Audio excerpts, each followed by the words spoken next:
네, 비하인드 뉴스 이성대 기자와 함께하겠습니다. 시작할까요? 네, 첫 번째 이슈 바로 보겠습니다. 단식에 대처하는 다른 자세. 자, 장동혁 대표 지금 단식 6일째이죠. 당 안팎의 인사들의 발길은 끊이지 않고 있는데 정작 정부 여당의 인사들 아직 방문하지 않았습니다. 예. 자, 그러자 이제 국민의힘에서는 민주당이나 청와대 인사들이 왜 와보지 않느냐라고 불만을 표시했는데 먼저 들어보시죠. 홍익표 수석의 임명 후 첫 행보는 장동혁 당대표의 단식 농성장 방문이어야 할 것입니다. 대통령께서도 국정 운영에 바쁘시면 정무수석이라도 보내서 위로하고 그게 대한민국 정치 역사다. 자, 다만 이제 홍익표 신임 정무수석 마침 내일 국회에 방문할 예정이라 지나가다 들을 가능성은 나오고 있습니다. 예. 과거에도 야당의 대표급이 단식 투쟁을 하면 여당이나 청와대에서 위로 방문하는 게 관례이긴 했죠.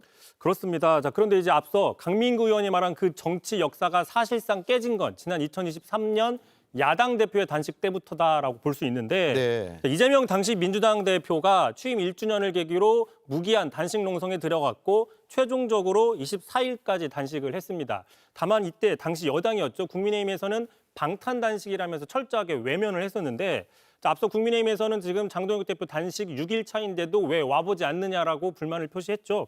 하지만 2년 전에는 당시 여당이었던 김기현 대표 등의 이 지도부들이 6일째는커녕 단식이 끝날 때까지 공식적으로 방문하지 않았습니다. 예. 참고로 단식 8일 차에 딱 한 명이 와보긴 했습니다. 하지만 이것도 위문 방문이 아니라 항의 방문이었습니다. 직접 보시죠. 예. 대형 의원이 온 자체가 소란이고 아니, 조합에 어긋난 거예요. 인색적인 막말을 했습니다. 빨갱이, 북한에서 쓰레기, 이거는 당에서 출당시키고 국회의원직 이거 대표님께서 책임지고 이거 박탈시켜야 됩니다. 예, 저런 일이 있었군요. 단식 농성장에 가서 자기 문제를 확인하는 모습 특이하네요. 네, 이례적이었죠. 게다가 당시 윤 전 대통령도 별다른 언급을 하지 않았고 용산의 정무수석도 공개적으로 방문하지 않았습니다. 자, 오히려 보시는 것처럼 아니 누가 단식하라고 했느냐라고 하면서 막장 정치 투쟁이다라고 강하게 비판을 하기도 했습니다. 자, 그러자 이제 이 때문에 민주당에서는 자, 그때는 야당 대표가 20일 넘게 단식해도 국민의힘이 무관심하고 철저하게 비난을 하더니 자, 지금 와서는 6일 차밖에 안 됐는데도 왜 청와대가 와보지 않느냐라고 따지는 것은 염치가 없다 이렇게 비판하고 있습니다. 예. 자, 정리하면 그때의 국민의힘 그리고 지금의 국민의힘 다른 것 같습니다.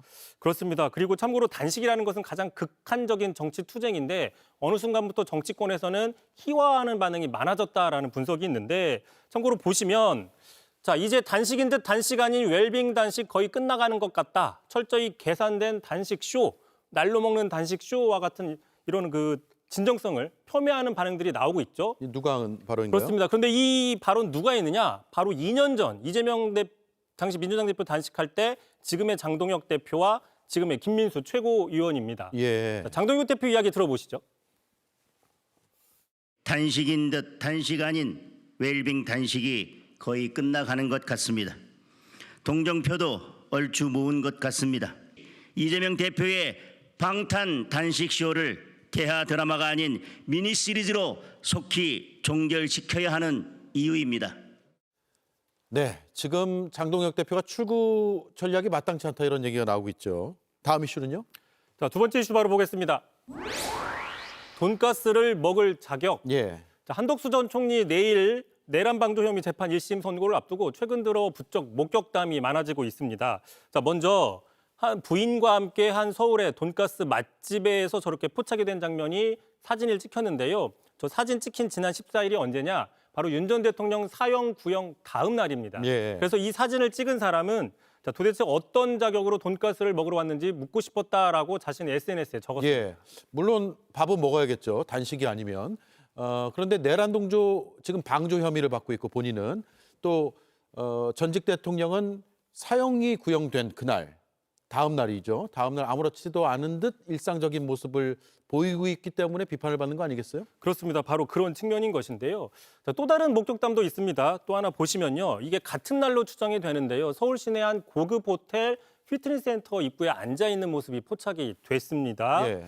참고로 이제 운동을 한 뒤에 돈가스를 먹으러 갔을 가능성 지금 나오고 있는 상태인데, 참고로 한 전 총리는 지난해에도 이 호텔에서 자주 목격담이 있었습니다. 보시는 것처럼 자, 그래서 이제 뭐 멘탈 갑이다, 여기서 뭐 하고 있느냐, 조사받아야 되는 거 아니냐라는 반응들이 많이 나온 적이 있었고요. 네. 참고로 밑에 보시면 저 반응이 나온 게 지난해 11월 9일인데 저보다 앞서서 4일 전, 그러니까 지난해 11월 5일 바로 본인 재판에서 대통령실 CCTV가 추가로 공개가 됐습니다. 그래서 최상목 전 부총리가 한 전 총리에게 50 공직 생활을 어떻게 마무리하려고 그러십니까? 라고 다그쳤다는 사실이 드러난 바가 있었죠. 네. 자, 이렇게 내란 동조, 내란 방조 혐의가 짙어짐에도 불과 며칠 후에 호텔에 가서 운동하는 모습들, 이게 혹시 불구속 상태이기 때문이 아니냐 이런 지적도 나오고 있습니다. 예. 그런데 내일 재판을 앞두고 특검은 15년형 구형을 했고 실형이 나오면 법정 구속될 가능성도 있거든요. 그렇습니다. 그런데 이제 민주당에서는 한덕수 전 총리야말로 민주주의 테러범이라면서 이렇게 일상의 여유를 즐기는 것 자체를 제한해야 된다라고 이야기를 하고 있습니다. 들어보시죠. 예. 차마 얼굴을 들기 어렵다고 말했지만 윤석열에게 사형이 구형된 다음 날 서울의 한 고급 호텔에 앉아 있었습니다. 식당에서는 돈가스 메뉴를 고르는 모습도 목격되었습니다. 법정에서의 참회와 일상에서 보여지는 이 여유, 이 간극을 어떻게 설명할 수 있겠습니까? 예. 끝이죠? 예. 네, 수고했습니다. 이성대 기자였습니다. JTBC 뉴스를 시청해 주셔서 고맙습니다. 저희는 저녁 6시 30분 뉴스룸에서 뵙겠습니다.